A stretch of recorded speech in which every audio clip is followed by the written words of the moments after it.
Hello everyone. Welcome back to the channel, and I hope everyone is doing fine. A big thank you to all the subscribers. I do not take you for granted. Without you, I would not be in this space. Thank you. Please share and like and spread the message. Feel free to comment because it generates a conversation. One of the subscribers emailed me and asked me about this rather important topic. The question of whether wealthy nations have a moral obligation to assist poorer nations is both complex and deeply philosophical. Many argue that, in a globalized world, where resources, opportunities, and challenges are shared, rich countries do bear a moral responsibility to support those with fewer means. This is what I looked at, and here is why. 1. Humanitarian principles. At the heart of morality lies empathy. When people in poorer nations face crises such as famine, conflict, or natural disasters, richer nations may feel compelled to provide aid to alleviate suffering, reflecting universal values of compassion and solidarity. 2. Historical accountability. Some suggest that wealthier nations have a responsibility because their prosperity, in some cases, stems from historical exploitation of poorer nations, colonialism, resource extraction, and labor. This perspective emphasizes redressing historical injustices. 3. Shared global challenges. Issues like climate change, pandemics, and migration affect all countries, regardless of wealth. Assisting poorer nations equips them to tackle these challenges, benefiting the global community as a whole. On the other hand, I am sure there are debates around how this obligation should be fulfilled.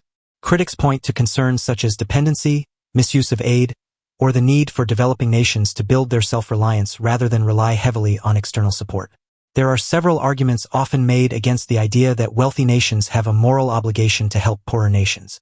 These arguments can be based on practical concerns, ideological beliefs, or ethical considerations. Some common points include sovereignty and autonomy. Some critics argue that aid can undermine the sovereignty of poorer nations, as it may lead to external interference in their domestic affairs. There's a concern that assistance from rich nations might impose unwanted conditions or restrict the autonomy of recipient countries. Aid dependency. Providing continuous support can create reliance, discouraging self-sufficiency and economic independence. This argument suggests that long-term development should be about empowering nations to help themselves rather than perpetuating a cycle of dependency. Efficiency and corruption. Concerns about how aid is utilized are often raised.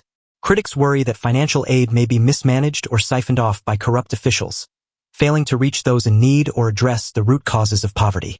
Moral obligation to citizens first. Some argue that wealthy nations should prioritize addressing issues within their own borders, such as homelessness, healthcare, and education, before extending help abroad. Questioning historical responsibility. While some say historical exploitation creates an obligation, others counter that individuals and governments today shouldn't bear responsibility for past actions they weren't directly involved in. Market solutions over aid.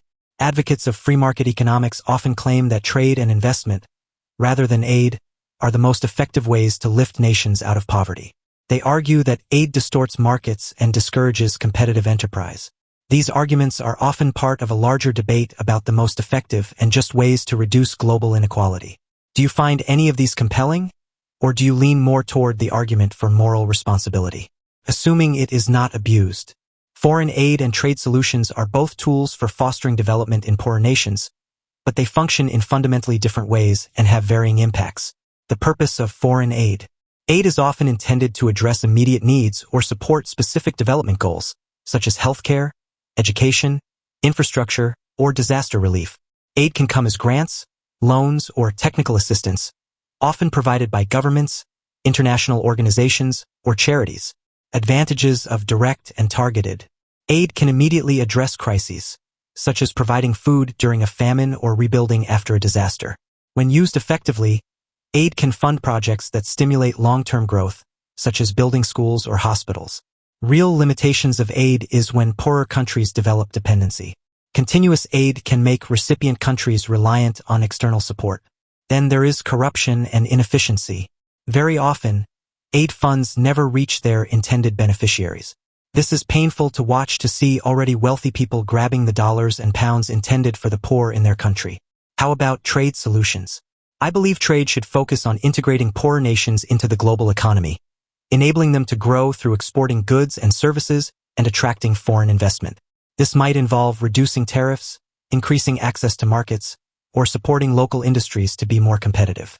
Advantages are huge. There is definitely sustainable growth if managed effectively. Trade can empower countries to generate their own income through exports, creating jobs and reducing reliance on aid.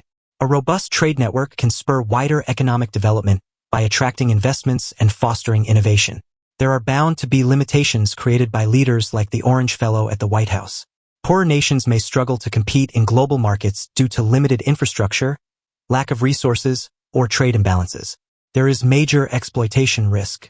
Unfair trade practices or dependence on a single commodity can leave countries vulnerable. When comparing the two, short-term versus long-term, aid is often focused on immediate relief or specific projects, while trade solutions aim for sustained economic development. Dependency versus empowerment. Aid can sometimes foster reliance, whereas trade emphasizes self-reliance and economic independence. In many cases, these approaches are not mutually exclusive. For example, aid can be used to build infrastructure and capacity, enabling countries to participate more effectively in trade. An example of this complementary relationship is in Rwanda, where foreign aid initially helped rebuild the economy after the 1994 genocide, and trade agreements have since supported sustainable growth through exports like coffee and tea. Do you think one approach holds greater promise, or do you see value in combining both? Please share your thoughts. The effectiveness of foreign aid in developing countries is a nuanced subject, with outcomes varying depending on how aid is implemented and the specific context in which it is used. Here's an overview of its impact. Foreign aid can save lives in crisis situations. For instance, humanitarian aid during famines, conflicts, or natural disasters provides critical resources like food, medical supplies, and shelter. Successful global health initiatives, such as efforts to combat malaria, HIV, AIDS, and polio, have made significant strides in reducing mortality rates, especially in sub-Saharan Africa. Aid has funded infrastructure projects such as roads, schools, and hospitals, which are vital for economic growth and improving living standards. For example, aid has contributed to education access in countries like Bangladesh. Some programs have focused on women's empowerment and education. This has shown measurable improvements in gender equality and family health outcomes. There are lots of challenges and criticisms. Long-term reliance on foreign aid can hinder self-sufficiency and perpetuate dependency, rather than fostering sustainable development. Aid funds can be vulnerable to corruption, preventing them from reaching their intended beneficiaries. For example, cases of misappropriation have been reported in several developing nations.